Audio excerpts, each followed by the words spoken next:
국군 사이버사령부에 댓글 공작을 내부 고발하신 분이죠. 지난주에 이어 다시 한번 모십니다.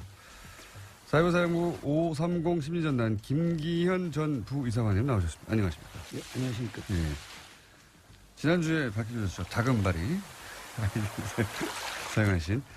그리고 이걸 최초로 세상에 보도한 KBS 파업주인 이재석 기자 나오셨습니다. 안녕하십니까? 네, 안녕하세요. 예. 파업주의이기 때문에 저희가 KBS 기자들을 이렇게 빌려 쓰고 있습니다. 지난주 반응이 워낙 펄쩍이어서 저희가 다시 한번 모셨습니다. 예. 다금바리 선생님에 대해서 격려의 메시지가 어마어마하게 쏟아졌고, 휘발유 아이디, 소나무. 제가, 듣기로는 다음에서 활동하던 소나무를 기억하는 분들도 있더라고요. 격렬하게 활동하시는 분으로. 격렬하지 않았습니다. 네, 저는 양심을 걸고 북한에 대한 대북 심리를 했지, 우리 국민한테 심리를 한 적이 없습니다. 네, 어쨌든. 이 자리를 빌어서 댓글을 우리 한 요원들이 전체 그 격렬한 게 아니고, 이 격렬하게 한 사람들 아마 부분적으로 제가 말은 않지만은 분류돼 있어요. 아마 분류? 그 분류. 어떻게 분류되어 있습니까? 그러니까 일반적인 댓글 한 사람과 예. 그러니까 우리끼리 뽑자. 우리끼리 뽑자? 우리끼리 인원을 뽑자 하고 인원이 있잖아요. 예. 그분들이 이제 통상적으로 이제 댓글을 정치 댓글 단 거지, 우리 심리전단 요원 전체가 정치 댓글 단 게 아닙니다. 아, 그러면은, 예를 들어서, 이명박 정부를 옹호하고, 네.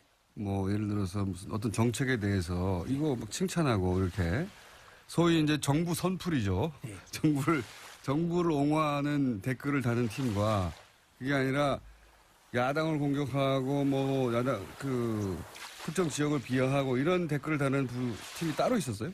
그러니까 저는 이제 어렴풋이 예. 야당을 비하한다는 눈치를 채고 소문은 알았지만은, 예. 저는 제가 안 하니까 아하. 그걸 모르죠. 통상적으로 그때 몰랐었는데. 우리가 어떻게 되냐면은 분포도가 있어요. 분포도. 심리도, 국방, 예. 군사, 어허. 안보, 예. 한미동맹, 예. 기타. 아, 담당이 이렇게 나눠져 있어요? 그렇게 이제 코드를 그 심리형 코드가 나눠 있죠, 이렇게. 분류가 거기에 입각해서 있는데, 예. 이 이제 사건이 그 분류에 들어가지 않는 정치팀이 있었다는 거죠. 그러니까 그것을 이제 아마도 그 당시는 이제 그 조직에서 소문이 예. 나오기는, 저는 이제 경기를 하니까 예. 주로 정치 댓글은 이제 일단 별동네라나 별동대가 따로 있었다. 그런 요인이 많이 한다는 걸 들었는데, 예. 저 수사를 보고 나서 이제 알았죠. 터지고 나서니까. 근데 그 일부 요원들은 그야말로 정책 측면 지원을 한 거이지, 야당한테 비한다든가 특정 정치를 비한다는 저는 몰랐어요, 솔직히. 그때는 당시에는 모르셨고 예. 별도의 팀이 존재했다. 예. 그런데 나중에 보니까 팀이 존재했다. 그래서 소문이 있었는데 그 사람들은 따로 뽑았다고 말씀하시는 아니, 거군요. 뽑는 것이 아니고 거기 안에 내에서도 안에 내에서도 성분을 분류를 하는 거죠, 약간. 일단 뽑아놓고 성부를 이제 직원이 이제 우리가 처음에 출발할 때는 예. 60명 출발했으니까, 예. 이제 거기 보강될 때도 쭉 보면 들어온 걸 따라서 이제 인원의 성향을 좀 분석하는 거죠. 예. 저 사람 반항성이 있다, 없다. 아, 사이버 사령부 내의 이 심리전단 안에서도 다시 성분 분석을 했다. 네. 그래서 그 사람들에게만 이런 정치 댓글을 시켰다.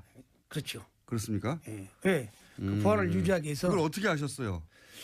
저는 이제 그런 어렴풋이 눈치는 어떻게 채셨어요? 어렴풋지 않은 데가 아침에 가서 이제 검색을 하죠. 예. 검색을 하는데 이상하니 우리 아이디가 눈에 튀는 아이디가 나온 거예요, 저한테. 네, 우리 아이디가 나왔는데. 거의 아는 아이디가. 예. 근데 뭐 전라도띠 홍어새끼. 전라도 홍새끼라는 거를 아는 아이디가 쓰고 있더라. 많이 보이는 아이디가. 예, 예. 이거 혹시 우리 요원들 아니나 그 의심을 맞았는데, 여기 사건이 터지고 수사가 진행되니까 그걸 다 우리 요원들이 했더라고요. 어허. 그러니까 이제 네. 매우 노골적인 그러니까 야당 정치인들을 비난하고 특정 지역을 비난하는 그런 매우 노골적인 아주 저질의 댓글을 다는 요원들은 별도로 또 아주 있었다. 별도로 좀 관리가 돼 있었고 김 선생님 같은 경우는 일반적인 댓글. 일반적인 댓글 예를 들면 이제 제주 해군기지라든가 네. 네. 4대강이라든가 근데 이것도 하시면 안 됩니다. 엄밀히 얘기하면 그렇죠. 그것도 본인의 정체를 숨기고 이제 하신 거라서 군이 예. 청와대 정책을 홍보하실 이유는 없어요. 없는데 표정이 또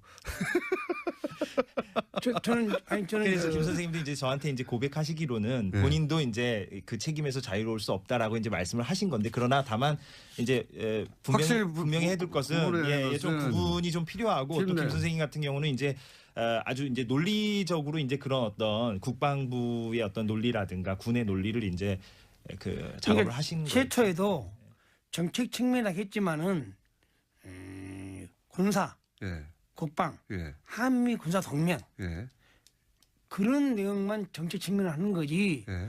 우리가 4대강 뭐 4대강이나 뭐 예교나 그런 저 정책 측면은 본래는 내용이 없었어요. 원래는 안 했는데 없는데 점점점 그런 게 그것이 들어왔으니까 보니까 점점 퇴색이 간 것을 이유를 보니까 계속 저쪽에서 불러요. 저쪽이라 하면 청와대요? BH에서. 청와대. BH 부르면 사람들이 왔다 갔다 해요. 예, 아마 거기서 비공식적으로 점점점 오다를 받아갔지 않았느냐. 맨 처음 출발할 때는 군과 관련된 군 정책 관련된 트윗만 그 댓글만 달았는데. 그렇죠. 제가 그 보를 쓰니까 팩트가 나오면요. 네. 국방, 예. 군사, 안보, 네. 거기다가 한미 군사 동맹 요 영역만 하다가 하다가 점점 일반 정책까지 넘어가기 시작했다. 네. 근데 그게 청와대를 왔다 갔다 하면서 점점 그렇게 변한 것이다. 저는 그것을 몰랐죠. 음. 예. 보고서를 내가 그렇게 쓰니까. 예. 근데 그것이 내용을 사후에 밝혀진 걸 봐가지고는 이런 것도 했구나. 그걸 느꼈고. 그러니까 다른 사람들이 어떤 댓글을 다는지는 정확하게는 몰랐군요, 서로는. 네. 그리고 예. 나한테 그 모 사령관이 예. 정치인들을 비하하는 것을 안 했으면 좋겠다고 그러더라고요. 정치인들을 비하는 하지 말라고. 큰일 난다고. 예. 그런 말씀을 했는데 왜 이 사건이 터졌는가는 이해를 못하겠어요 지금도. 일부 그러니까 아주 내밀하게 진행되는 거군요. 그러니까 사령관도 모르게 예. 일부 저쪽과 라인을 꽂아서 했지 않냐 그런 의심이 가더라고요. 저희 사령관님께서 진짜 나한테 그러더라고요. 나도 김 선생, 이거 뭐 김광진 그런 정치인 안 했으면 좋겠어. 김광진. 예. 그거 안 했으면 좋겠어. 분명히 들었어요. 그렇게 안 했는데 이것이 야당 국회의원 공격하고 예, 안 하지 했으면 마. 좋겠다. 정치에 오래된 사항은 하지 말라는 걸 분명히 들었는데 네. 그것이 어떻게 진행되는 걸 모르겠어요. 그러면 그 일을 했던 사람들 나중에 알고 보니 요 사람을 했구나. 그런 사람들은 어떻게 선발된 거라고 보십니까? 아마 그 안에서 이제 선발된 인원은 네. 그냥 일반적으로 뽑습니다. 그러니까 제 말은 네. 그 일을 하는 사람만 따로 했다고 하셨잖아요. 그것이 아니고 네. 이거 뽑대 인원 선출해가 우리 인원인 조직원이 있는데 네. 거기서 이제 그 일과 업무 시간 좀 파트했죠. 저는 지원 업무, 네. 또 검색 업무, 네. 작전 업무, 미디어 업무가 있잖아요. 네. 그럼 통상적으로 작전 업무를 담당한 30명이가 했지 않나. 그 30명을 어떻게 선발했냐 이 말이에요. 제 말은. 그 요원들인데 예. 그 안에서 어떻게 뽑았냐 이거죠 다시. 아무래도 이제 충성심이 좀 높아 보이고 말하자면 김 선생님처럼 좀 이렇게 쓴소리를 하는 사람이 아닌 사람들로 그래서 이제 최근에 언론 보도가 된 게 이제 우리 편이라는 단어가 이제 그런 맥락에서 이제 나온 거 아니겠습니까? 이제 우리 편을 뽑아야 된다라는 맥락도 말을 잘 듣고 이제 어떤 쓴소리를 내지 않는 요원들 중심으로 지금 말씀하신 게 이제 2대 그러니까 530 심리전단 안에 조직이 이제 1과 1대, 2대, 3대, 5대 이렇게 이제 구분이 돼 있는데요. 이건 뭐 아주 구체적으로 들어가는 내용이긴 합니다만 그 중에 이제 2대 그 조직이 그런 어떤 매우 전문적인 제가 궁금한 거기까지 이제 알아듣는데 제가 궁금한 것은 심리 전단에 이제 뽑혔다는 자체가 그런 충성심이나 이런 거 확인된 다음에 온 건데 그 안에서 다시 어떻게 뽑았냐는 거죠. 김 선생님 모르시는 거 보면 본인은 그런 시험을 본 적이 없는 거 아니에요? 그 안에 들어가는. 이제 조직을 모르니까 조직이 많이 100명이다. 네. 그럼 100명이 있으면은 10년을 수용하게 해서 세부 내용도 있죠. A, B, C, D인데 B 직원들. 네. B 직원들이 이제 거기 좀 많이 관여 있는 거예요. 내가 왜 얘기하냐면 통상적으로 이 보고서 쓸 때는 네. 국방, 군사, 안보, 한미 군사 동맹을 썼는데 어떻게 그 청와대 보고할 때 그런 보고서 나왔냐 이게니까. 그러니까 본인이 모르는 코드로 작업한 사람들이 있었다는 거잖아요. 네. 보고서를 쓸 때 보니까 이거 누가 어떻게 작업했지? 제가 궁금한 건 그 30여 명의 이 팀은 네. 그 안에서도 어떻게 선발했냐 이겁니다.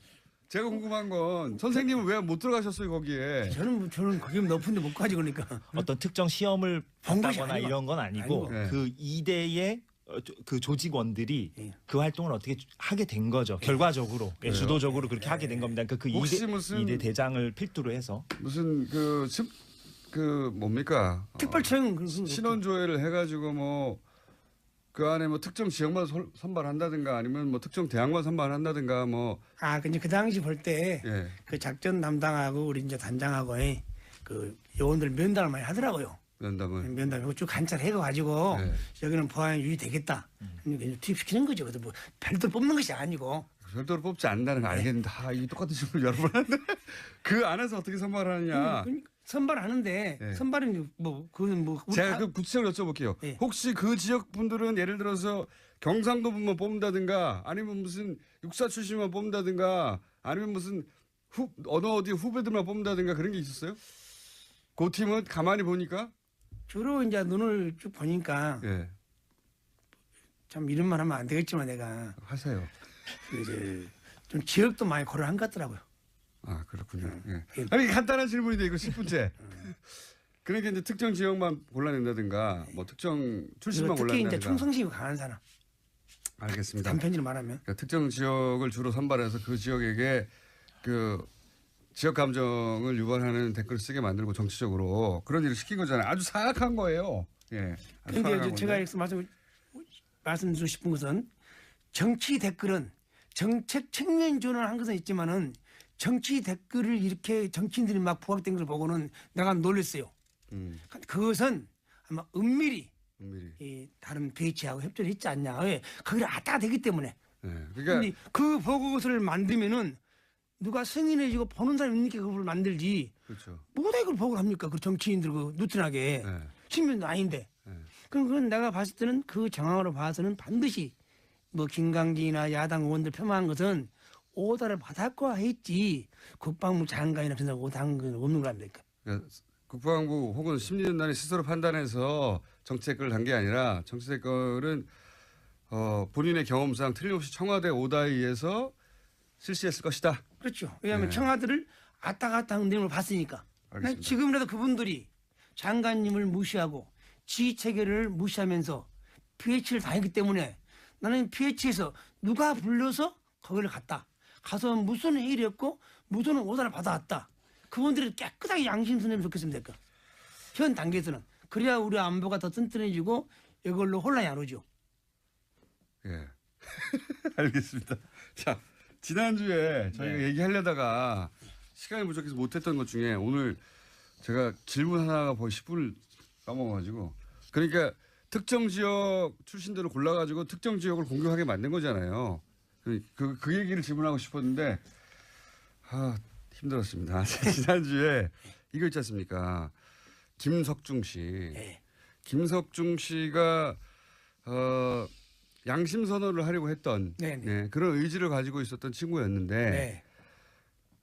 그 김석중 씨가 교통사고로 사망을 했습니다. 네. 근데 교통사고로 사망한 것에 대해서 유가족들은 당연히 의혹을 제기합니다. 그죠? 예. 의혹을 그때 제기하는데. 예, 뭐 결과적으로는 물론 가해자와 합의를 하긴 했습니다. 예. 네. 예. 근데 이제 지난 시간에 잠깐 말씀하셨지만 정황 자체는 중간에 전입을 온 분이고 이분이 네네. 전입을 와서 그런데 그 댓글 수사가 진행되는 동안 이분이 다른 곳으로 잠깐 네, 교육 갔다 왔죠. 예, 교육 갔다 오는 바람에 이분이 쓰던 컴퓨터를 그냥 두고 제 방에 방치해놓고 갔죠. 압수수색이 안 되는 바람에 그 안에 자료들이 들어 있었다. 네네. 그렇죠. 네. 그래서 나중에 봤더니 자료가 잔뜩 들어 있는데 그 자료 중에 이분이 보니까 자신이 작성하지 않은 청와대 문건이 그 안에서 나왔다는 거 아닙니까?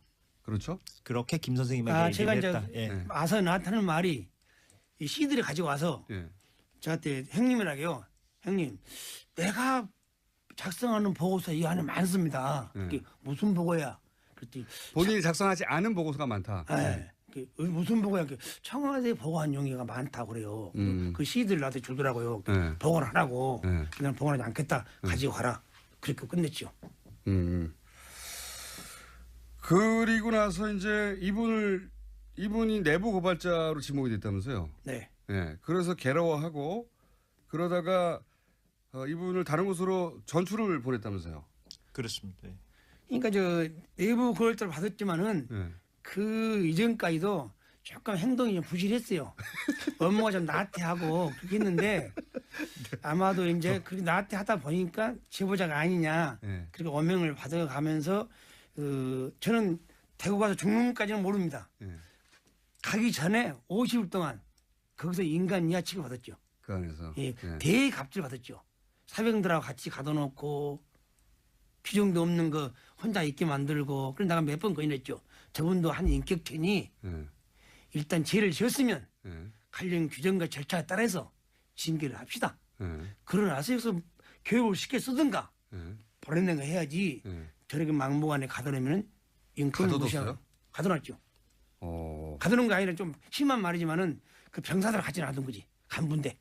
아, 간부를 예. 병사들하고 그- 따로 아니지. 소개하고 건물 정말- 출입구 옆에 안내 데스크에 예. 가둬놨어요. 예, 사병들하고 사실상 이제 가둬놨다는 표현은 좀 뭐 좀, 그럴 수 가장이고. 있겠습니다만, 예, 예. 그러니까 거기에 이제 방치죠 한마디로, 그러니까 방치는 예, 그러니까 한마디로 위에서 속된 말로 좀 찍혀서, 예, 그래서- 그래서 네. 구석에 처박아 놨군요. 한마디로 말해서. 그래서 처방하는데 지금도 기분 나쁘고 내가 몇 번 갔어요. 예. 가서 이 상황은 빨리 해결하자. 그러니까 처벌하는 것도 아니고 네. 그렇다고 다른 곳으로 보내는 것도 그러면서 아니고. 이제 협박하고 회유하고 겁박하면서 음. 너가 이거 있을래? 너 대구로 갈래? 아니 다른 데로 갈래? 그런데 그분한테 다른 데로 전출 가는 그분한테 조심하라고 그러셨다면서요. 한번 와가지고 저한테 이제 아니 너 가니 비 오는 날 가지 말고 비 오는 날. 술 먹지 말고 예. 그리고 밤에 가지 말아라. 왜 그렇게 말씀하셨어요? 특히 갓길 가지 말고. 갓길 가지 마라. 예. 왜 그렇게 말씀하셨어요?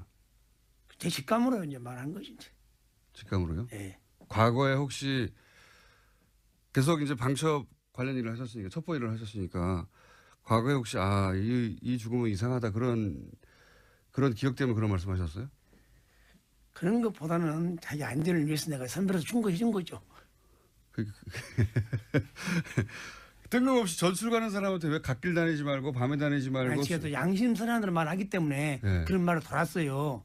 그럼 또 누가 암만 그 사람이 민주국가에도 암만 좋은 것도 반대파 있지 않습니까? 혹시 반대파 해코지하지 않나 그래서 내가 주의를 줬죠.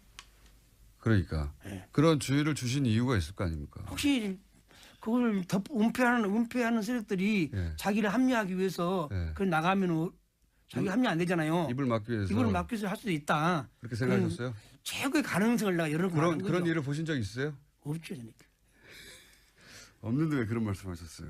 어쨌든 그런 말씀을 하신 건 사실이에요. 사실이고 제가 예. 갓길 다니지 마라, 예, 밤길 밤길 다니지 다니지 마라, 술 먹지 마라. 예. 그런데 이분이 실제로 술을 한 잔 하셨다고 하는 그렇게 추정이 됩니다. 확인은 안 되고. 술을 마셨는지 안 마셨는지 확인이 안 되는데 술 마셨다고 이제 얘기하고 있는 거죠. 예. 그리고 실제로 어떤 길에 갓길 그러니까 밤 10시에 예. 예, 국도변을 걸어 가시다가 예. 그 경북 경산시 하양읍에 국도변을 걸어 가시다가 이제 차에 걱정하신 다쳐서. 대로 됐어요. 그리고 저도 이제 그 당시 이제 좀 이렇게 자유를 제한시켜 놨잖아요. 네. 그 당시에도. 네. 그래서 지인들을 만나면 고향 사람 만나면요 똑같은 말이에요. 갓길 가지 마라. 거기 산에 혼자 가지 말라고요. 산에 혼자 가지 마라. 네. 뭐 아시는 게 있나 본데 과거에 의심 가는 사건들이. 아니요 전혀 없습니다. 근데 이 사건 자체를 좀 취재를 해보면 네. 지금 말씀하신 대로 국도변에서 예. 지금 경찰 얘기로는 근데 이제 경찰도 아는 게 별로 없는 게 헌병대가 수사를 담당해가지고 그죠? 그러니까 사건 다음 날에 네. 이제 군무원이 숨진 사건이니까 네. 헌병대가 현장에 와서 현장 조사를 하고 그랬죠. 그래서 이제 사실상 이제 인계가 된 거죠. 헌병대 쪽으로. 예, 경찰이 이제 당일날은 사건 당일날은 이제 당연히 신고 접수를 하고 예. 그렇게 하긴 했습니다만 헌병대가 인계를 했는데 네. 하양에서 대구 방향 국도 편도 2차선에서 네, 편도 2차선입니다. 편도 2차선에서 지금 가해자의 진술에 의하면 길 한가운데를 걷고 있었다는 거죠. 그렇죠. 그러니까 좀 이렇게 옆으로 이렇게 좀 밀착해서 걷는 게 아니라, 그러니까 지금은 인도가 있는데 그 해당 국도에, 근데 그때 당시에 인도 자체가 없었던 길이었습니다. 그때 인도가 없는 2014년 사고가 났을 당시에는. 그래서 인도가 없는 국도를 이제 걷다 보면 보통 이제 잘 안 걷는 길이죠, 당연히 사람들이 잘 안 걷는 그런 국도였는데 거기를 이제 걷다가 이제 그 사고 차량이 이제 사고. 근데 이제 이것도 다 그 가해 차량의 운전자 진술에 근거한 것이고, 물론 그렇습니다. 그 국도 한가운데를 이분이, 왜냐면 그 인근에 이제 사람들 얘기를 들어보면 거기는 사람이 걷는 길이 아니다. 인도가 없는 길이니까. 네, 예. 그래서 인도가 아예 없기 때문에 그렇다면 도로 한가운데로 걸었다는 얘기가 되는 거거든요. 도로 한가운데로 걸어가다가 차에 받쳐 사망했다라고 예. 얘기하는 중입니다. 근데 그게 사실인지 아닌지 따지기가 힘들어요, 지금은. 예, 거기에 이제 뭐 CCTV가 있는 것도 아니기 때문에 일단은 그렇게 이제 결론이 난 상태입니다. 김기현 선생님, 이재석 기자였습니다.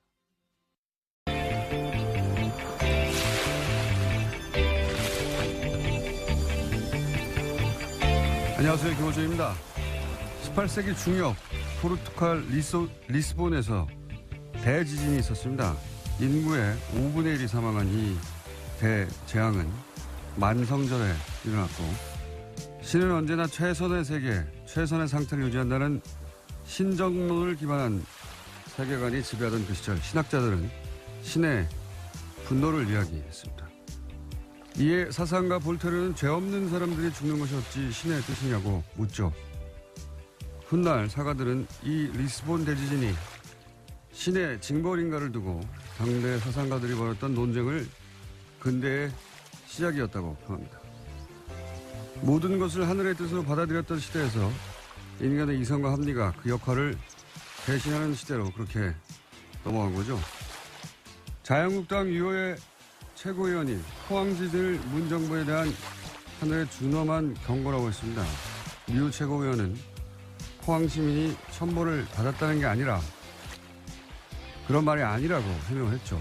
하지만 그 논리대로 해석을 하더라도 문재인 정부에 경고하느라 포항 시민이 재해를 당한 셈이 되는 건 마찬가지입니다. 이 발상이 대한민국 보수의 현 주소입니다. 대한민국 보수에게 근대는 아직도 제대로 오지 않았다.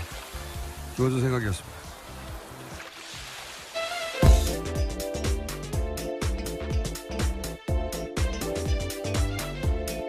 시사인의 김은지입니다. 자, 오늘도 달려볼까요? 네, 다스는 누구 겁니까? 관련된 소식을 가장 먼저 전해드리겠습니다. 요즘 이 뉴스가 여기저기서 자꾸 나오고 있어요. 예. 네, 이명박 전 대통령의 아들 이시영 씨가 다스 핵심 납품업체 한 곳을 또 인수했다라고 어제 JTBC가 보도했는데요. DMI라는 곳입니다. 이 DMI는 다스 납품업체에 있는데 자동차 시트 뼈대를 만드는 곳입니다. 다스 핵심 관계자의 말에 따르면요, DMI 등은 리틀 다스로 불린다라는 건데요. 또 이 DMI는 설립 이후에 흑자 경영을 해오다가 지난해 갑자기 14억 원의 적자를 기록했습니다. 그러면서 매입 가격을 낮추기 위해서 회사를 어렵게 만든 게 아니냐라는 의혹이 나오고 있다고 합니다. 지난번과 마찬가지 케이스죠. 예. 네, 그렇죠. 한번 전해드린 바가 있는데요. 예, 100만 원에 어떻게 600억짜리 다운을 매입했느냐. 알고 보니 100만 원에 매입했더라. 그냥 가져갔다는 얘기죠. 근데 계속 흑자를 내다가 바로 직전에 네, 인수 직전에요. 네, 적자를 기록했는데, 이렇다는 얘기는 뒷거래를 했거나 아니면 일부러 적자가 나도록 다스에서 물량을 주지 않았거나 뭐 그런 케이스 중에 하나일 거라고. 근데 이제 결론은 똑같은 거죠. 결론은 다스가 이제 실소유주 논란을 펴을 수 없으니까 이시영 씨에게 비밀리에 승계 작업을 하던 것들이 지금 들키는 와중이다. 이렇게 볼 수 있는 거죠. 네, 핵심 협력 회사들을 통해서 우회해서 경영권을 넘겨주는 게 아니냐라고 전문가들을 의심하고 있습니다. 예전에 삼성 이건희 회장이 이재용 부회장에게 삼성 물려주기 위해서 이제 16억이었던가요 그때? 예. 굉장히 적은 돈이었죠. 예, 16억을 상대적으로. 한 번 주고 그 돈을 종잣돈으로 계속 불려서 전환사채나 이런 방식으로 결국은 이제 몇 조를 만들어서 삼성 전체를 먹게 하는 방법을 사용했는데 이게 크게 문제가 되니까 다른 재벌들은 다른 방법을 쓰기 시작했어요. 그중에 이제 지금 다스가 흉내내고 있는 것은 재벌 2세, 3세 혹은 뭐 4세에게 회사를 하나 세우게 한 다음에 그 회사에게 그 재벌에서 일감을 계속 몰아주죠. 그리고 인수합병을 통해서 등치를 계속 키워서 결국은 본사를 거꾸로 먹는 방식인데 왜냐하면 이렇게 하면 증여세를 피할 수가 있거든요. 예. 대표적으로 이 방식으로 거론되는 게 현대글로비스입니다. 예. 현대글로비스 예를 들어서 현대차, 기아차 수출하게 되면 그 운송 물량이 있을 거 아닙니까? 그 물량을 원래 다른 회사가 하던 거를 빼가지고 현대차, 기아차의 해외 수출 운송 물량의 절반 이상을 이제는 현대글로비스가 해요. 그러면 글로비스는 계속 주가가 올라가겠죠. 예. 그리고 그 오른 주가를 가지고 이제 합병을 하거나 주식 교환을 통해서 현대차의 지배 주주가 되어 간다. 뭐 이런 방식인데 재벌들이 많이 하는 방식입니다. 네, 이런 핵심 업체를 인수할 때요. 다스 본사에서 부장급 직원이나 이런 사람들이 나와서 실무 작업을 지휘했다라는 증언도 있습니다. 그리고 근데 인수가 끝나면 다시 다스로 돌아갔다라고 하는 건데요. 회사 이름을 바꾸거나 경영 목표를 결정하는 일 등에 있어서 다스 사람들이 직접적으로 관여했다라는 거죠. 직접적으로 관여했겠죠. 근데 문제는 뭐냐면 다스 이명박 전 대통령은 다스의 주식이 하나도 없거든요. 공식적으로. 그런데 이 다스가 왜 이명박 대통령의 아들에게 승계되고 있느냐. 예.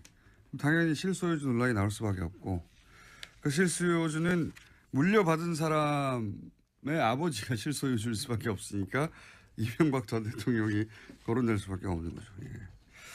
그런 이야기입니다. 네. 어제 JTBC 보도는 이명박 전 대통령이 실소유주 논란이 있는 다스가 이명박 대통령의 아들 이시영 씨에게 재벌들이 하는 방식으로 승계되고 있다. 그리고 그 승계 방식의 장점 중에 하나는 비밀리에 할 수도 있고. 지금 다 들켰습니다. 네, 지금 다 모서리 들켜가. 비밀이라고 하긴요. 비밀리에 상장을 하기 전에 이렇게 해서 나중에 상장을 하려고 했던 것 같아요. 예. 그런데 이제 그러면 상장하기 전에 비상장 회사에서 이런 일이 벌어지는 건 잘 알아내기 힘들거든요. 이 모든 건 사실은 140억 때문이에요.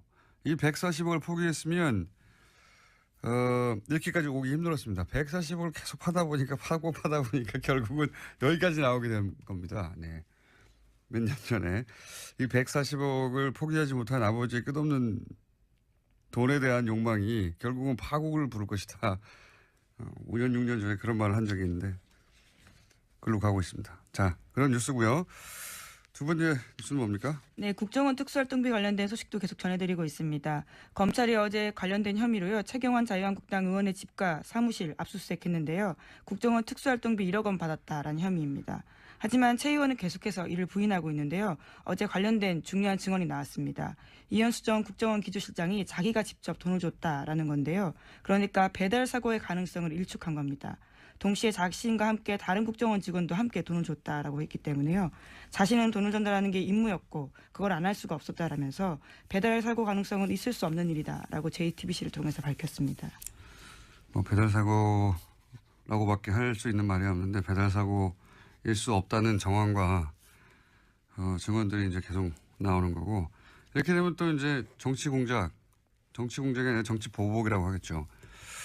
이 보수 진영에서 정치 보복이라고 계속 주장하는데 이 프레임이 안 먹히고 있는데 계속 얘기해요. 사실 정치 보복심이 있다 이거거든요. 근데 보복심이 있다 없다 따지는 건 아무 의미가 없는 게 개개인들이 보복심이 있을 수도 있고 없을 수도 있어요. 근데 누가 그 마음을 꺼내서 판별할 수가 있습니까? 그래서 예전에는 그럴 수 없기 때문에 마구 질렀거든요. 누구 심령 수사들도 아니고. 근데 지금 이루어지는 수사가 공동체를 해친 중대한 범죄가 있느냐. 그런 행위들이 있으면 이뻐도 처벌하는 거고요. 네, 법과 절차를 따라서 하고 있는 거죠. 없으면 미워도 처벌할 수 없는 거고요. 네, 영장은 다 법원을 통해서 나오고 있습니다. 그걸 다 구분할 수 있게 된 것이 현재 시민의 수준이거든요. 그러니까 저는 최근에 이제 보수 정당들이 여기 대응할 때 끊임없이 정치보복, 보수 정당뿐만 아니라 조중동도 계속 정치보복을 되뇌이는데 이게 안 통한다는 걸 몰라요. 모르는 것 같아요. 그게 이제 보수 정권 한 10여 년 하는 동안 지상파들도 자기 입맛대로 장악을 해서 본인들이 원하는 논리만 주류 미디어에 계속 등장하니까 자기들 프레임에 자기들이 속아 넘어간 거예요. 그 10년 동안 일반 시민들은 사실은 굉장히 다변화된 미디어 플랫폼으로 스스로 뉴스 찾아보고 스스로 뉴스를 전파하고 그렇게 진화를 했는데 이 한 10여 년간 자기들을 보호할 거라고 생각하고 그렇게 장악하게 된 미디어 거기에 둘러싸여서 진화의 시간을 보수가 놓친 겁니다. 그러다 보니까 보수 정당에서 이럴 경우에 검찰도 계속 때리잖아요. 끊임없이 때리거든요. 그러니까 근데 지금 검찰은 청와대가 컨트롤해서 하명 수사하고 이런 게 아니란 말이죠. 지금 보면 여든 야든 민정수석도 잡잖아요. 국정원이든 검찰이든 걸리면 걸린 대로 다 족족 수사해버리겠다. 네, 정무수석. 아, 정무수석이죠. 예. 민정수석은 민정수석은 예, 어제 국회에 왔습니다. 그렇군요. 예. 조국 민정수석, 정무수석, 네, 전명환 정무수석. 그러니까 이 10년간을 보수 정권을 겪으면서 검찰이 깨달은 거예요. 그러니까 문재인 정부를 맞이하면서 검찰이 깨달은 바, 이거 검찰의 방식인 거죠. 아, 여기서는 여든 야든 국정이든 검찰이든 무슨 청와대든 족족 다 수사해버리겠다. 근데 이제 과거에 하던 방식으로 정권의 부담이 되라고 조중동을 통해서 혹은 뭐 검찰의 부담을 느끼라고 계속 정치보복이라고 하는데 정치보복 하명수사 막 검찰도 공격하고 그런 얘기를 한다고 청와대가 부담을 느끼지도 않고 문재인 대통령이 그런 사람도 아니고 검찰은 점점 약이 오르고 이런 보복 정치 주구장창 얘기하는 건 자기들 무덤을 파는 겁니다. 이 문화 지체를 따라잡지 못하면 앞으로 보수 오랫동안 힘듭니다. 이런 얘기 안 통한다는 거 단순히 안 통한다는 게 아니라 본인들에게 해가 돼요. 제가 말한다고 제 말 듣겠습니까만은 다음 뉴스는요. 네, 특수활동비 관련된 소식 하나만 더 전해드리면요. 어제 더불어민주당 원혜영 의원이 자유한국당 홍준표 대표의 특수활동비 관련된 발언에 대해서 거짓말이다라고 선을 그었습니다. 홍 대표가 자신이 국회 운영위원장을 맡았던 당시에 국회 특수활동비로 야당 원내대표들한테 국회 운영비용으로 일정 금액을 줬다라고 이야기했는데요. 이에 대해서 원혜영 의원은 어떤 돈도 받은 사실이 없다면서 분명한 해명을 요구한다라고 밝혔습니다. 해명과 사과가 없을 경우에는 부득이하게 법적 조치도 검토하지 않을 수 없다라고 했습니다. 아, 이거 홍준표 대표가 곤란한 지경에 처할 것 같은데요.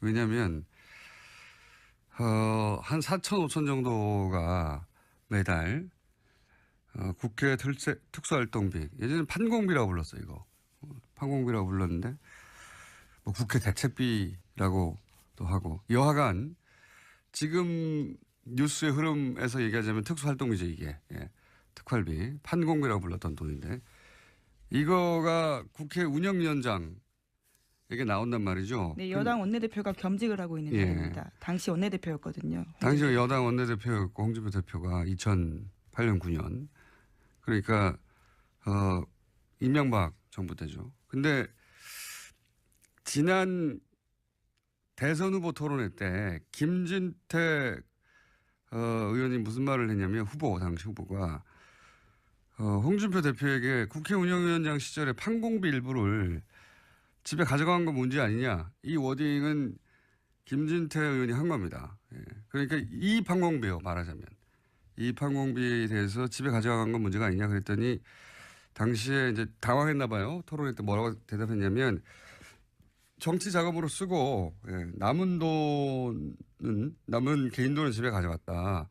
이게 애매한 말이잖아요. 그러니까 요는 그때 이제 판공비하고 개인 월급하고 막 섞어서 쓰다가 남은 돈은 이게 개인 돈이니까 섞어 썼다는 얘기죠. 네, 이게 해명이 꼬이게 된 게요. 이 네. 홍준표 대표가 가장 예민하게 여기고 있는 성원동 리스트와 관련돼 있습니다. 2015년 당시의 일에 대해서 해명하면서 처음부터 그렇죠. 발이 꼬였거든요. 왜냐하면은 지금 1억 2천 그때 당시에 이제 그 대선 후보 출마하면서 기탁금 1억 2천이 어디서 났느냐, 그 돈이 어떻게 마련되어 있느냐를 해명을 하던 와중에 끝에 이 얘기가 나온 거거든요. 그러니까 국회 운영위원장 시절에 판공비 일부를 유용한 게 아니냐는 의혹은 당내에 있었나 봐요. 그러니까 거의 8, 9년 지난 다음에 그 얘기가 나왔겠죠. 어쨌든 이 특활비 문제가 다시 논란이 되니까 그로부터 7개월, 8개월 있다가 이제 페이스북에 올린 내용이 뭐냐면 한 4, 5천 나오는데 그중에 정책위 의장에게 정책개발비로 1,500만 원을 주고 원내 행정국에 700만 원을 주고 원내 부대표단에게 10명에게 격월로 100만 원씩 주고 그러면 매월 500만 원 썼다는 얘기거든요. 이렇게만 하고 나면 이 합이 2,700밖에 안 돼요. 그러면 1,300만 원, 5천만 원이면 2,300만 원이 비는 겁니다. 그 비는 거를 메우려고 하다 보니까 야당 원내대표들에게 줬다라고 얘기를 했는데 야당 원내대표였던 당시 원혜영 의원이 나는 못 받았다 해버리니까 돈이 비는 겁니다. 지금 1,000만 원 이상이 매달. 그래서 이 말과 대선 후보 토론회 때 이야기가 다시 이렇게 맞물리게 된 거예요. 이 얘기를 왜 안 하나 모르겠는데, 그러니까 이 이야기는 단순히 지금 판공비 중에 일부를 원내대표한테 줬는데 못 받았다고 한다가 아니라 그 남은 돈을 집으로 가져간 게 문제가 아니냐는 6개월, 7개월 전에 대선 후보 토론회 때 김진태 의원의 지적하고 맞물려서 남은 돈을 집으로 가져갔나 하는 의혹이 생기게 되는, 이거 제가 보기에는 큰 문제가 될 수 있을 것 같습니다. 아마 7개월, 8개월 전 얘기가 생각이 안 나서 아직 기사화가 안 된 것 같은데 기자들이 곧 묻게 될 것 같아요. 이 문제는. 그래서 무슨 어떤 정책에 대해서 이거 막 칭찬하고 이렇게 소위 이제 정부 선풀이죠. 네. 정부를 옹호하는 댓글을 다는 팀과 그게 아니라 야당을 공격하고 뭐 야당 특정 지역을 비하하고 이런 댓글을 다는 팀이 따로 있었어요? 그러니까 저는 이제 어렴풋이 예. 야당을 비하한다는 그 눈치를 채고 소문은 알았지만은 예. 저는 제가 안 하니까 아하. 그걸 모르죠. 통상적으로 그때 몰랐었는데. 우리가 어떻게 되냐면은 이 분포도가 있어요. 분포도. 심리도, 국방, 예. 군사, 아하. 안보, 예. 한미동맹, 예. 기타. 담당이 이렇게 나눠져 있어요? 그렇게 이제 코드를 그 심령 코드가 나눠 있죠. 이렇게 분류가 거기에 입각해서 있는데 예. 이 이제 사건 그 분류에 들어가지 않는 정치팀이 있었다는 거죠. 그러니까 그것을 이제 아마도 그 당시는 이제 그 조직에서 소문이 예. 나오기는 저는 이제 경기를 하니까 예. 주로 정치 댓글은 그 이제 일단 별동네라나 별동대가 따로 있었다. 그런 용어이 많이 한다는 걸 들었는데 예. 저는 수사를 하고 나서 이제 알았죠. 터지고 나서니까. 근데 그 일부 요원들은 그야말로 정책 측면 지원을 한 거이지 야당한테 그 뭐 비한다든가 특정 정치를 비한다는 저는 몰랐어요, 솔직히. 그때는 당시에는 모르셨고 예. 별도의 팀이 존재했다. 예. 그런데 나중에 보니까 팀이 존재했다. 그래서 소문이 있었는데 그 사람들은 따로 뽑았다고 말씀하시는 아니, 거군요. 뽑는 것이 아니고 거기 안에 내에서도 안에 내에서도 성분을 분류를 이제 하는 거죠, 약간. 일단 제가- 뽑아놓고 성부를 이제 직원이 이제 우리가 처음에 출발할 때는 예. 60명 출발했으니까 예. 이제 거기 보강될 때도 쭉 보면 들어온 걸 따라서 이제 인원의 성향을 좀 분석하는 거죠. 예. 저 사람 반항성이 있다, 없다. 사이버 사령부 내에 이 심리전단 안에서도 다시 성분 분석을 했다. 네. 그래서 그 사람들에게만 이런 정치 댓글을 시켰다. 그렇죠. 그렇습니까? 예. 네. 그 보안을 유지하기 위해서 그걸 어떻게 아셨어요? 저는 이제 그런 어렴풋이 눈치는 어떻게 채셨어요? 어렴풋지 않은 내가 아침에 가서 이제 검색을 하죠. 예. 검색을 하는데 이상하니 우리 아이디가 눈에 튀는 아이디가 나온 거예요, 저한테. 네, 우리 아이디가 나왔는데 거의 아는 아이디가. 네. 근데 뭐 전라도 띵 황호 새끼. 전라도 홍새끼라는 거를 아는 아이디가 쓰고 있더라. 많이 보이는 아이디가. 예, 예. 이거 혹시 우리 요원들 아니나 그 의심을 맞았는데 여기 사건이 터지고 수사가 진행되니까 그걸 다 우리 요원들이 했더라고요. 어허. 그러니까 이제 네. 매우 노골적인 그러니까 야당 정치인들을 비난하고 특정 지역을 비난하는 그런 매우 노골적인 아주 저질의 댓글을 다는 요원들은 별도로 또 아주 있었다. 별도로 좀 관리가 돼 있었고 김 선생님 같은 경우는 일본이 나왔습니다. 이현수 전 국정원 기조실장이 자기가 직접 돈을 줬다라는 건데요. 그러니까 배달 사고의 가능성을 일축한 겁니다. 동시에 자신과 함께 다른 국정원 직원도 함께 돈을 줬다라고 했기 때문에요. 자신은 돈을 전달하는 게 임무였고 그걸 안 할 수가 없었다라면서 배달 사고 가능성은 있을 수 없는 일이다라고 JTBC를 통해서 밝혔습니다. 뭐 배달 사고라고밖에 할 수 있는 말이 없는데 배달 사고일 수 없다는 정황과 증언들이 이제 계속 나오는 거고 이렇게 되면 또 이제 정치 공작이 아니라 정치 보복이라고 하겠죠. 이 보수 진영에서 정치 보복이라고 계속 주장하는데 이 프레임이 안 먹히고 있는데 계속 얘기해요.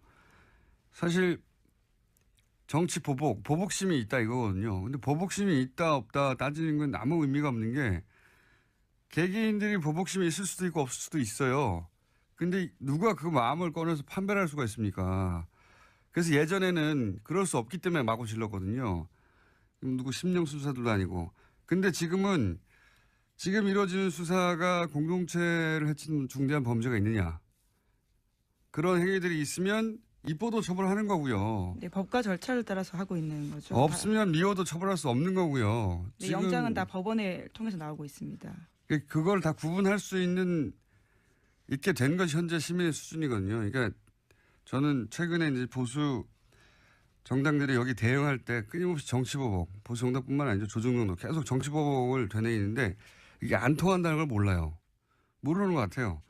그게 이제 보수 정권 한 10여 년 하는 동안 지상파들도 자기 입맛대로 장악을 해서 본인들이 원하는 논리만 주류 미디어에 계속 등장하니까 자기들 프레임이 자기들 속아 넘어간 거예요. 그 10년 동안 일반 시민들은 사실은 굉장히 다변화된 미디어 플랫폼으로 스스로 뉴스 찾아보고 스스로 뉴스를 전파하고 그렇게 진화를 했는데 이 한 10여 년간 자기들을 보호할 거라고 생각하고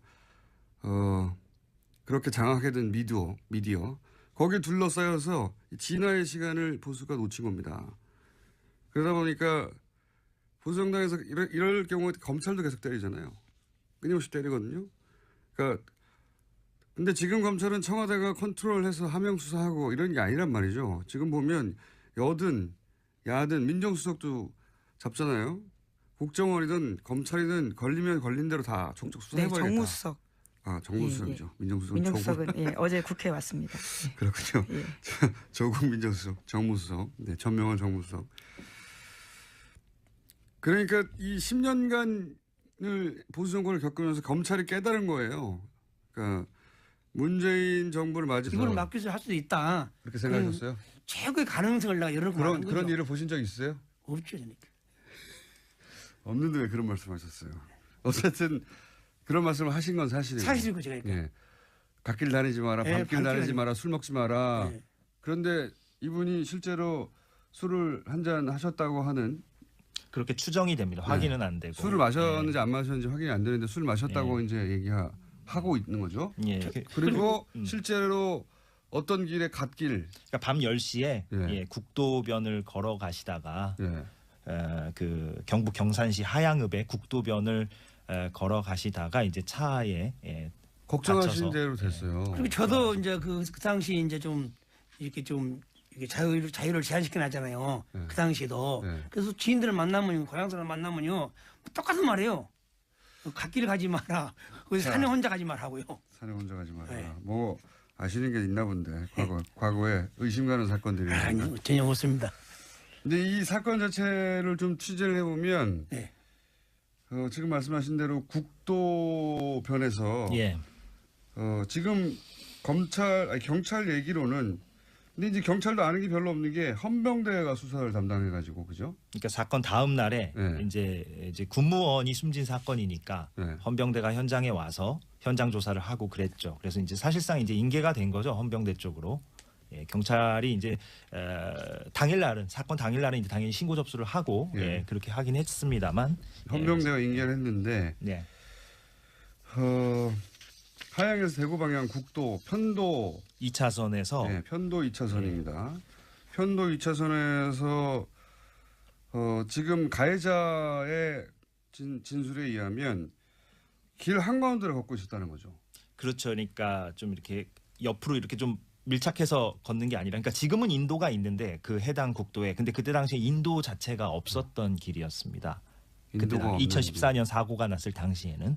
그래서 인도가 없는 국도를 이제 걷다 보면 보통 이제 잘 안 걷는 길이죠, 당연히 사람들이 잘 안 걷는 그런 국도였는데 거기를 이제 걷다가 이제 그 사고 차량이 이제 사고. 근데 이제 이것도 다 그 가해자 차량의 운전자 진술에 근거한 것이고, 물론 그렇습니다. 그 국도 한가운데를 이분이, 왜냐면 그 인근에 이제 사람들 얘기를 들어보면 거기는 사람이 걷는 길이 아니다. 인도가 없는 길이니까. 예, 그래서 인도가 아예 없기 때문에 그렇다면 도로 한가운데로 걸었다는 얘기가 되는 거거든요.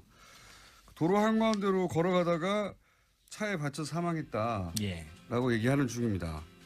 근데 그게 사실인지 아닌지 따지기가 힘들어요, 지금은. 예, 거기에 이제 뭐 CCTV. 시사인의 김은지입니다. 자, 오늘도 달려볼까요? 네, 다스는 누구 겁니까? 관련된 소식을 가장 먼저 전해드리겠습니다. 요즘 이 뉴스가 여기저기서 자꾸 나오고 있어요. 예. 네, 이명박 전 대통령의 아들 이시영 씨가 다스 핵심 납품업체 한 곳을 또 인수했다라고 어제 JTBC가 보도했는데요. DMI라는 곳입니다. 이 DMI는 다스 납품업체에 있는데 자동차 시트 뼈대를 만드는 곳입니다. 다스 핵심 관계자의 말에 따르면요, DMI 등은 리틀 다스로 불린다라는 건데요. 또 이 DMI는 설립 이후에 흑자 경영을 해오다가 지난해 갑자기 14억 원의 적자를 기록했습니다. 그러면서 매입 가격을 낮추기 위해서 회사를 어렵게 만든 게 아니냐라는 의혹이 나오고 있다고 합니다.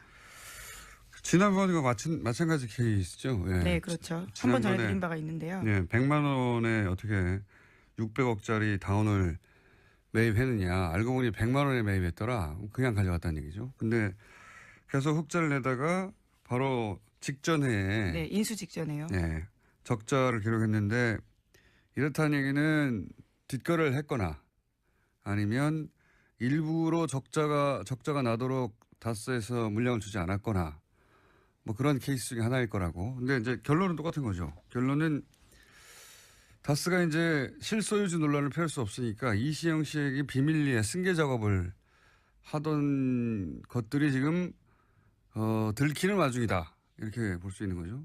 네, 핵심 협력 회사들을 통해서 우회해서 경영권을 넘겨주는 게 아니냐라고 전문가들이 의심하고 있습니다. 예전에 삼성 이건희 회장이 이재용 부회장에게 삼성 물려주기 위해서 이제 16억이었던가요 그때? 예. 굉장히 적은 돈이었죠. 예, 16억을 상대적으로. 한 번 주고 그 돈을 종잣돈으로 계속 불려서 전환사채나 이런 방식으로 결국은 이제 몇 조를 만들어서 삼성 전체를 먹게 하는 방법을 사용했는데, 이게 크게 문제가 되니까 다른 재벌들은 다른 방법을 쓰기 시작했어요. 그중에 이제 지금 다스가 흉내내고 있는 것은 재벌 2세, 3세 혹은 뭐 4세에게 회사를 하나 세우게 한 다음에 그 회사에게 그 재벌에서 일감을 계속 몰아주죠. 그리고 인수합병을 통해서 등치를 계속 키워서 결국은 본사를 거꾸로 먹는 방식인데, 왜냐하면 이렇게 하면 증여세를 피할 수가 있거든요. 예. 대표적으로 이 방식으로 거론되는 게 현대글로비스입니다. 예. 현대글로비스, 예를 들어서 현대차, 기아차 수출하게 되면 그 운송 물량이 있을 거 아닙니까? 그 물량을 원래 다른 회사가 하던 거를 빼가지고 현대차, 기아차의 해외 수출 운송 물량의 절반 이상을 이제는 현대글로비스가 해요. 그러면 글로비스는 계속 주가가 올라가겠죠. 예. 분들이 이제 거기 좀 많이 관여 있는 거예요. 내가 왜 얘기하냐면 통상적으로 이 보고 쓸 때는 예. 국방, 군사, 안보, 한미 군사 동맹을 썼는데 어떻게 그 청와대 보고할 때 그런 보고서 나왔냐 이게. 그러니까 본인이 모르는 코드로 작업한 사람들이 있었다는 거잖아요. 네. 보고서를 쓸 때 보니까 이거 누가 어떻게 작업했지? 제가 궁금한 건 그 30여 명의 이 팀은 네. 그 안에서도 어떻게 선발했냐 이겁니다. 제가 궁금한 건 선생님은 왜 못 들어가셨어요 거기에? 저는 거기 높은데 못 가지 그러니까. 어떤 특정 시험을 본 것이 봤다거나 아니고. 이런 건 아니고 아니고. 네. 그 2대의 그 조직원들이 예. 그 활동을 어떻게 하게 된 거죠. 결과적으로 주도적으로 그렇게 하게 된 겁니다. 그러니까 그 혹시 2대, 무슨- 2대 대장을 필두로 해서 무슨 그 뭡니까? 특별청 그 신원조회를 해가지고 뭐 그 안에 뭐 특정 지역만 선발한다든가 아니면 뭐 특정 대학만 선발한다든가 뭐 근데 그 당시 볼 때 예. 그 작전 담당하고 우리 이제 단장하고의 그 요원들 면담을 많이 하더라고요. 면담을. 면담 쭉 관찰해가지고 네. 여기는 보안이 유지되겠다. 그러니까 투입시키는 거죠. 그래서 뭐 별도 뽑는 것이 아니고. 별도로 뽑지 않는다는 거 알겠는데 이게 똑같은 질문을 여러 번 하는데 그 안에서 어떻게 선발하느냐. 그러니까 선발하는데 네. 선발은 뭐 그건 뭐 우리 제가 다- 그 구체적으로 여쭤볼게요. 예. 혹시 그 지역 분들은 예를 들어서 경상도 분만 뽑는다든가 아니면 무슨 육사 출신만 뽑는다든가 아니면 무슨 어느 어디 후배들만 뽑는다든가 그런 게 있었어요? 그 팀은 가만히 보니까 주로 이제 눈을 쭉 보니까 예 참 이런 말 하면 안 되겠지만 내가 하세요. 그 이제 좀 지역도 많이 고려한 것 같더라고요. 아 그렇군요. 예. 예. 아니 간단한 질문인데 이거 10분째. 그러니까 이제 특정 지역만 골라낸다든가 뭐 특정 출신만 특히 이제 골라낸다든가. 충성심이 강한 사람. 알겠습니다. 단편지로 말하면. 그러니까 특정 지역을 주로 선발해서 그 지역에게 그 지역 감정을 유발하는 댓글을 쓰게 만들고 정치적으로 그런 일을 시킨 거잖아요. 아주 사악한 거예요. 예. 아주 그런데 사악한 이제 제가 건데. 여기서 말씀드리고 싶은 것은 정치 댓글은 정책 측면 지원을 한 것은 있지만은 정치 댓글을 이렇게 정치인들이 막 부각된 걸 보고는 내가 놀랐어요. 그것은 아마 은밀히 은밀히. 이 다른 배치하고 협조를 했지 않냐. 왜? 거기를 왔다 되기 때문에. 예. 근데 그러니까 그 보고서를 만들면은 누가 승인해주고 보는 사람이 있으니까 그걸 만들지. 그렇죠. 뭐다 이걸 보고를 합니까? 그 정치인들 그 누트나게. 예. 신변도 아닌데. 예. 그럼 그건 내가 봤을 때는 그 정황으로 봐서는 반드시 뭐 김강진이나 야당 의원들 폄하한 것은 오다를 받았고 했지 국방부 장관이나 그런 사람 오다한 건 없는 거 아닙니까? 그러니까 국방부 혹은 심리전단이 스스로 판단해서 정치 댓글을 단 게 아니라 정치 댓글은 본인의 경험상 틀림없이 청와대 오다에 의해서 실시했을 것이다. 그렇죠. 조직에서 소문이 예. 나오기는 저는 이제 경기를 하니까 예. 주로 정치 댓글은 그 이제 일단 별동네라나 별동대가 따로 있었다. 그런 용어이 많이 한다는 걸 들었는데 예. 저 수사를 보고 나서 이제 알았죠. 터지고 나서니까. 근데 그 일부 요원들은 그야말로 정책 측면 지원을 한 거이지 야당한테 그 뭐 비한다든가 특정 정치를 비한다는 저는 몰랐어요, 솔직히.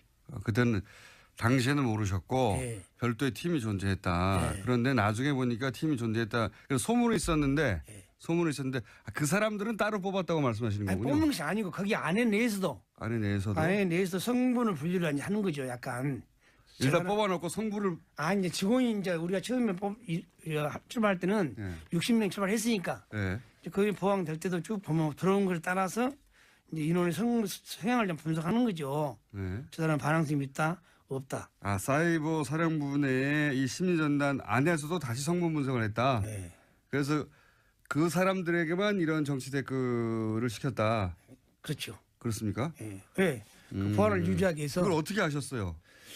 저는 이제 그런 눈치 어렴풋이 눈치는 어떻게 채셨어요? 어렵지 않은 데가 아침에 가서 이제 검색을 하죠. 예. 검색을 하는데 이상하니 우리 아이디가 눈에 튀는 아이디가 나온 거예요, 저한테. 예, 우리 아이디가 나왔는데 거의 아는 아이디가. 예. 근데 뭐 전라도 띵 황호 새끼. 전라도 홍새끼라는 거를 아는 아이디가 쓰고 있더라. 많이 보이는 아이디가. 예, 예. 이거 혹시 우리 요원들 아니나 그 의심을 가졌는데 여기 사건이 터지고 수사가 진행되니까 그걸 다 우리 요원들이 했더라고요. 어허. 그러니까 이제 네. 매우 노골적인 그러니까 야당 정치인들을 비난하고 특정 지역을 비난하는 그런 매우 노골적인 아주 저질의 댓글을 다는 요원들은 별도로 또 아주 있었다.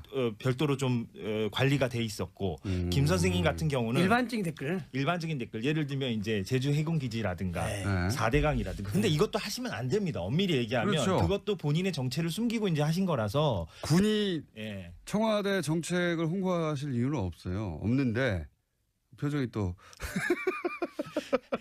저는 그래서 그- 김 선생님도 이제 저한테 이제 고백하시기로는 네. 본인도 이제 그 책임에서 자유로울 수 없다라고 이제 말씀을 하신 건데 그러나 다만 이제 확실히 분명히 해둘 것은 구분해야 좀 것은 구분이 좀 필요하고 또 팀 내. 김 선생님 같은 경우는 이제 아주 이제 논리적으로 이제 그런 어떤 국방부의 어떤 논리라든가 군의 논리를 이제 그 작업을 하신 거예요. 최초에도 정책 측면이라 했지만은 군사, 예. 국방, 예. 한미 군사 동맹 예. 그런 내용만 정책 측면을 하는 거지. 예. 우리가 4대강 뭐. 4대강이나 뭐 예교나 그런 저 정책 측면은 본래는 내용이 없었어요. 원래는 누가 그 마음을 꺼내서 판별할 수가 있습니까? 그래서 예전에는 그럴 수 없기 때문에 마구 질렀거든요. 누구 심령 수사도 아니고. 근데 지금은 지금 이루어지는 수사가 공동체를 해친 중대한 범죄가 있느냐. 그런 행위들이 있으면 입보도 처벌하는 거고요. 네, 법과 절차를 따라서 하고 있는 거죠. 없으면 미워도 처벌할 수 없는 거고요. 네, 영장은 다 법원을 통해서 나오고 있습니다. 그걸 다 구분할 수 있게 된 것이 현재 시민의 수준이거든요. 그러니까 저는 최근에 이제 보수 정당들이 여기 대응할 때 끊임없이 정치보복, 보수 정당뿐만 아니죠. 조중동도 계속 정치보복을 되뇌이는데 이게 안 통한다는 걸 몰라요. 모르는 것 같아요. 그게 이제 보수 정권 한 10여 년 하는 동안 지상파들도 자기 입맛대로 장악을 해서 본인들이 원하는 논리만 주류 미디어에 계속 등장하니까 자기들 프레임에 자기들 속아 넘어간 거예요. 그 10년 동안 일반 시민들은 사실은 굉장히 다변화된 미디어 플랫폼으로 스스로 뉴스 찾아보고 스스로 뉴스를 전파하고 그렇게 진화를 했는데 이 한 10여 년간 자기들을 보호할 거라고 생각하고 그렇게 장악하게 된 미디어 거기에 둘러싸여서 진화의 시간을 보수가 놓친 겁니다. 그러다 보니까 보수 정당에서 이럴 경우에 검찰도 계속 때리잖아요. 끊임없이 때리거든요. 그러니까 근데 지금 검찰은 청와대가 컨트롤해서 하명 수사하고 이런 게 아니란 말이죠. 지금 보면 여든 야든 민정수석도 잡잖아요. 국정원이든 검찰이든 걸리면 걸린 대로 다 족족 수사해버리겠다. 네, 정무수석. 아, 정무수석이죠. 민정수석. 민정수석은 예, 어제 국회에 왔습니다. 그렇군요. 예. 조국 민정수석, 정무수석, 네, 전명환 정무수석. 그러니까 이 10년간을 보수 정권을 겪으면서 검찰이 깨달은 거예요.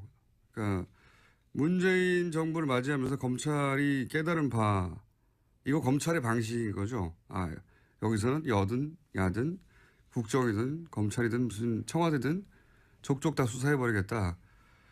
근데 이제 과거에 하던 방식으로 정권의 부담이 되라고 조중동을 통해서 혹은 뭐 검찰의 부담을 느끼라고 계속 정치보복이라고 하는데 정치보복 하명수사 막 검찰도 공격하고 그런 얘기를 한다고 청와대가 부담을 느끼지도 않고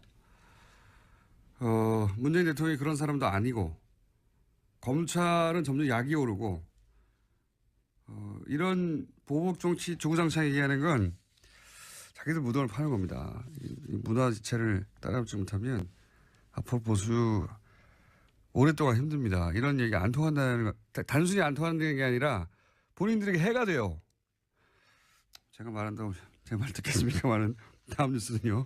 과거에 의심 가는 사건들이 아니요, 전혀 없습니다. 근데 이 사건 자체를 좀 취재를 해보면 네. 지금 말씀하신 대로 국도변에서 예. 지금 경찰 얘기로는 근데 이제 경찰도 아는 게 별로 없는 게 헌병대가 수사를 담당해가지고 그죠? 그러니까 사건 다음 날에 네. 이제 군무원이 숨진 사건이니까 네. 헌병대가 현장에 와서 현장 조사를 하고 그랬죠. 그래서 이제 사실상 이제 인계가 된 거죠. 헌병대 쪽으로. 예, 경찰이 이제 당일날은 사건 당일날은 이제 당연히 신고 접수를 하고 예. 예, 그렇게 하긴 했습니다만 헌병대가 인계를 했는데 네. 하양에서 대구 방향 국도 편도 2차선에서 네, 편도 2차선입니다. 편도 2차선에서 지금 가해자의 진술에 의하면 길 한가운데를 걷고 있었다는 거죠. 그렇죠. 그러니까 좀 이렇게 옆으로 이렇게 좀 밀착해서 걷는 게 아니라 그러니까 지금은 인도가 있는데 그 해당 국도에 근데 그때 당시에 인도 자체가 없었던 길이었습니다.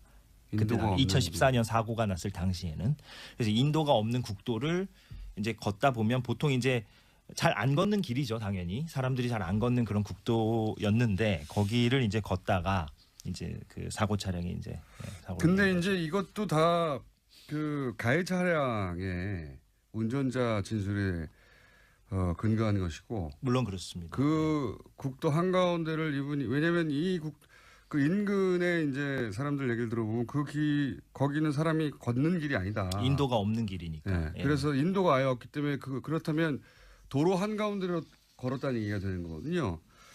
도로 한가운데로 걸어가다가 차에 받쳐 사망했다라고 예. 얘기하는 중입니다. 근데 그게 사실인지 아닌지 따지기가 힘들어요. 지금은. 예, 거기에 이제 뭐 CCTV가 있는 것도 아니기 때문에 일단은 그렇게 이제 결론이 난 상태입니다. 김기현 선생님, 이재석 기자였습니다.